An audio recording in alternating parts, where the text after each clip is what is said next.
ನಮಸ್ಕಾರ ಸ್ನೇಹಿತರೆ, ಪಂಜಾಬಿಗೆ ಹೊರಟಿದ್ದೀವಿ. ಹಸುಗಳು ಬೇಕು ಅಂದವರು ಬರ್ತಿದ್ದಾರೆ ಭಾಳ ಜನ.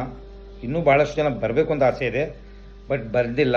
ಸೊ ಬರಬೇಕು ಅಂತ ಇದ್ದವರು ಈಗಲೇ ಇಮಿಡಿಯೇಟ್ಲಿ ಸ್ಕ್ರೀನ್ಶಾಟ್ ಕಳಿಸಿ, ನಿಮ್ಮ ಆಧಾರ್ ಕಾರ್ಡ್ ಕಳಿಸಿ. ಒಳ್ಳೆ ತಳಿಗಳು ಬೇಕು, ಒಳ್ಳೆ ಹೈನುಗಾರಿಕೆ ಮಾಡೋಕ್ಕೆ ಸೂಕ್ತವಾದ ಒಂದು ಹಸುಗಳು ಬೇಕು ಅಂತೀರ. 2 ಹಸು ಇಲ್ಲಿ ತೊಗೊಳ್ತೀರಾ, 100 ಹಸುವಲ್ಲಿ 2 ಹಸು ಆಯ್ಕೆ ಮಾಡ್ಕೋಬೋದು. ಬಟ್ ಒಂದು ಕನಸಿರುತ್ತೆ ಈ ರೀತಿ ಹಸು ತೊಗೋಬೇಕು ಅಂತ. ಆ ಕನಸನ್ನು ಈಡೇರಿಸೋ ಟೈಮ್ ಬಂದಿದೆ. ಆಲ್ಮೋಸ್ಟ್ ಖರ್ಚು ಲೆಕ್ಕ ಯೋಚನೆ ಮಾಡಿ 8,000 10,000 ಸಾವಿರ ಖರ್ಚಾಗ್ಬೋದು. ಬಟ್ ಆ ಹಸು ನಿಮ್ಗೆ 10-20 ಅಲ್ಲಿ ರೈಟ್ ಇನ್ನೂ ಕಡಿಮೆ ಸಿಗ್ಬೋದು, ಹೇಳಕ್ಕೆ ಬರಲ್ಲ. ಸೊ ಟಿಕೆಟ್ ಬಗ್ಗೆ ಯೋಚನೆ ಮಾಡಬೇಡಿ, 8-10 ಸಾವಿರ ರೂಪಾಯಿ ಖರ್ಚು ಬರ್ಬೋದು. ಅದಕ್ಕಿಂತ ಮುಖ್ಯವಾಗಿ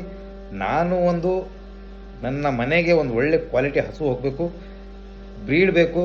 ನಾನು ಬರ್ತೀನಿ, ನೋಡ್ತೀನಿ, ನಿಸರ್ಗ ಡೈರಿ ಫಾರ್ಮ್ ಯಾವ ರೀತಿ ಕೆಲಸ ಮಾಡ್ತೀನಿ ಅದು ನೋಡ್ತೀನಿ, ದರ ಯಾವ ರೀತಿ ಅದು ನೋಡ್ತೀನಿ, ಬ್ರೀಡ್ ಯಾವ ರೀತಿ ಅದು ನೋಡ್ತೀನಿ, ಯಾವ ರೀತಿ ಸಾಕ್ತಿದ್ದಾರೆ, ಫೀಡಿಂಗ್ ಸಿಸ್ಟಮ್ ಯಾವ ರೀತಿ ಇರುತ್ತೆ, ಮತ್ತು ಅಲ್ಲಿನ ಅಟ್ಮಾಸ್ಫಿಯರ್ ಯಾವ ರೀತಿ ಇರುತ್ತೆ, ನಾವು ಸಾಗ್ಬೋದಾ, ಒಳ್ಳೆ ತಳಿಗಳನ್ನ ಇಲ್ಲಿ ಬಂದು ನಿಭಾಯಿಸ್ಬೋದಾ, ಪ್ರತಿಯೊಂದು ನಾಲೆಜ್ ಸಿಗುತ್ತೆ. ಸೊ ಹಾಗಾಗಿ ನಿಸರ್ಗ ಡೈರಿ ಫಾರ್ಮ್ ಪಂಜಾಬ್ ಪ್ರಯಾಣ ಸ್ಟಾರ್ಟ್ ಆಗಿದೆ.